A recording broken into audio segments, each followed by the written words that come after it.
unusual items that are often missed are things like income tax holidays. Okay? In China, for example, they're often, in addition to some of the governance issues that we're seeing with Sino-Forest and some of the other ones, Starlings, that are listed on the North American markets, the Chinese authorities often give tax holidays. So some of the companies, if they are profitable, are now experiencing lower after-tax earnings. So something to be aware of. In addition, however, on the other side, sometimes companies have tax loss carry-forwards that aren't recognized and that will provide more benefit into the future. Okay, another one that's often confuses students, and it's buried in some of the items such as other items. That's the foreign exchange gains and losses. Okay? So be very careful that you back those up. Those are something that we don't expect to continue in the future. Okay? So be very careful of those because they can be substantial. If you back that out, you'll see that many companies, for example, might not be making any money at all. Right? Especially now, Canadian dollar's risen. Okay, so they might have had these contracts which allowed them to get more money for their U.S. dollar income than they currently can get. Those contracts are now expiring. They're not going to be able to repeat that type of foreign exchange gain now. Okay, yeah. Some companies, such as Comdev, are very dependent on government expenditures. So if the government puts out a significant amount of money to stimulate that manufacturing sector, or to provide, say, services to baby boomers or whatever aging population, then that might not be repeated. So be careful that you look out for sort of one-time hits. The other one is more nefarious, and that's the idea that some companies try to look good by pushing sales onto their customers. It's called stuffing the channel. Okay? So if you're not quite hitting your mark, and so you're a manager and you want to meet your bonus targets, then you ship goods out, or you induce customers to buy by getting a bit of a discount, and boom, you're advancing your sales. That makes your sales, and maybe your margins look good, some fixed cost element, there's leverage there. Then that means that next time around, next quarter or next year, you might get a drop, because that can't be sustained too much. Yeah, so be aware of that, okay? The other myth that students often bring up is that they always think that growth is good, okay? Greed may be good, but growth is not necessarily always good. In fact, oftentimes it's not. I mean, you would believe, you've seen evidence, maybe in some of your classes, policy classes, if you're in 4th or 5th year, that companies that acquire often are very bad at acquiring companies, right? So they make mistakes. No, there are some exceptions there. Often they overpay because they're aggressively bidding for a company against other firms, and they pay top dollar, and they don't achieve the synergies they expect. But in addition, companies that grow organically, such as this company, Hard Stores, may not be able to achieve economies of scale. In fact, they may experience diseconomies of scale. Even in the public sector, it's quite fascinating.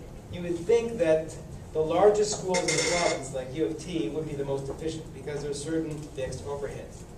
However, in the public sector, as an organization like the university grows, bureaucracy happens, right? And sometimes there's actually diseconomies. So I can give you more detail. I can speak at length about that, but I don't think it would get me irritated and it would bore you.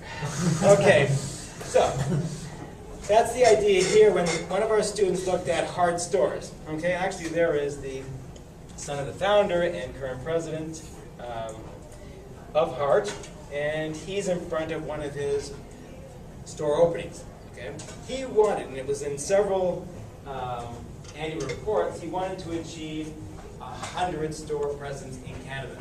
Okay, he got it, but he also got a substantial hit on his earnings. Okay, because essentially he was just paying for growth. He was opening more marginal locations. Okay, in addition, you're fighting against Walmart, Dollarama, and other discount stores. So it did not achieve the economies of scale that were more or less hinted in earlier reports. Okay? So don't always think that growth is good. Okay? Be skeptical. Look carefully. What is the reason that there's going to be these savings, or that additional stores are going to add to the profits? Many, for example, franchises or chains that have company-owned stores, they often have as many closing as many opening outlets. Okay.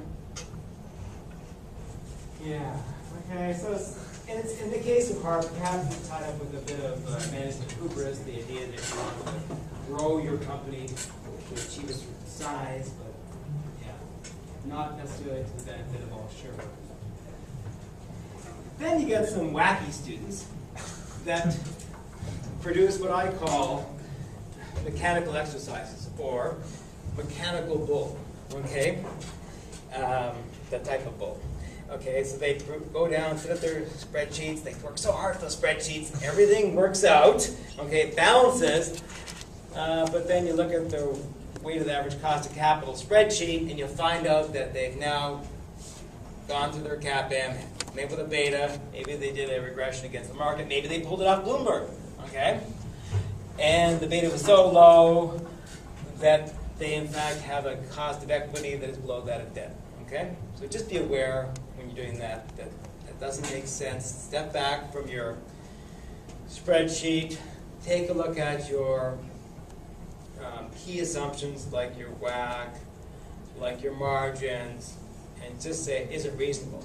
So with a beta, for example, if you get a beta that's really low or really high, you got to go back and say, does that really reflect the risk of the industry? Does a beta of 0.1 really coincide with the fact that this company will do well regardless of whether we go into a deep recession? Right? Is it really that kind of company? So do not drive blindly, although it's kind of fun sometimes. It's not going to get you great laughs from your future employer at an investment firm. Okay. Yeah. Although dilution may be good in preventing alcoholism or in reducing the rot in your teeth from strong juices, it doesn't work well for investors, okay? So be careful. So dilution is a danger, okay? Dilution can come in many forms, okay? The most important one is executive stock options. So executives will often have some major influence over the board of directors, and they will award themselves options. You may have heard of this scandal whereby many companies timed the granting of the options to correspond to the lowest prices of the year. The backward dating or backdating option scandals. Okay? Yeah, they're actually, if you actually look at the timing of when companies grant options, even now, after the I guess the worst cases of that have been sort of lessened or frowned upon, we still see evidence that when executives or the boards grant options, that the timing of those options is when the stocks are at fairly good lows. It's a good sort of sign that the stock is probably underpriced at that point. Okay? Because what they wanted to have is a low exercise price, and then they'll get the biggest gain from those. You have to watch out not just for outstanding stock options, but also from future issuance. Okay, so as the company pushes on, pushes forward, executives may grant themselves more options. You can often identify how many of those options there will be because every few years they give themselves the liberty as a board to issue more options. Okay, so as a shareholder, and hopefully you become a conscientious shareholder, or you are, you will, if you don't like the size of those option grants, you will tick no on your proxy form, okay? I encourage you to do that. I do that as much as possible, just to let them know that there is a countervailing force out there called the outside shareholder, okay? We're not just poodles, right, that are being fed some scraps, right? We are Dalmatians. And serve the public, and serve them in the duty of making our economy more efficient, okay? We're not some poodles, okay? They should treat us fine, okay? So, frown upon excess issuance of options by checking off no, okay? Now, also there can be warrants and convertibles. You should identify those from looking at the statement. They can also arise, you can also get additional dilution because companies enter the negative cash flow period, and to make debt and preferred share issuances more attractive, they have to add these sweeteners, okay? So be careful of those circumstances as well. Yeah. Dilution is scary. It's especially scary when you're entering periods like crash 2008, 2009, because you might have perfectly good companies that ran into a bit of a cash flow problem. They got to issue equity. The stock's really weak, so it's much better to have a company with cash on hand or cash flow who doesn't have to issue shares in untimely periods. Now, don't get mesmerized by megatrends. This is my favorite, okay? So, you'll meet a lot of students when you're in your BBA that love megatrends, okay? Just as the people in science, some people like mega theories, right? Talk about how the earth began, the universe, etc., stars. The people in business schools are mesmerized by megatrends, okay? So, I'll tell you how I was mesmerized by a megatrend when I was a younger man. Back in 1993, I had a former student that was working for Shell Canada out in Alberta, okay? And he said, you should take a look at this company, Menard Canada. There was a professor who was a Muslim who developed and marketed education software for the growing Islamic community around the world, okay? So, we all know, those of us who watch public television, that the numbers of Muslims was increasing, okay? And they had many large families, and there were many Muslims around the world, okay, who were connected technologically, okay? So, you thought about the numbers in your mind, got, woo, if I could only get a piece of this action, okay? So, how do we get a piece of this action? We go with this company.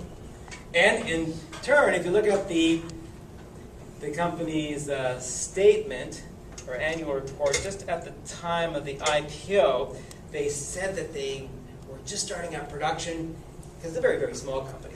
And they announced that they had filled orders for 10,000 a week of software, okay? They used to ship them in boxes. Now you get it, you download it off the internet. But they used to come in boxes, if you remember as kids, right? Maybe you still got some around the house. The problem was that is sort of like stuffing the channel, right? And as it turns out, even though it was software for educational purposes, it was pirated widely, okay?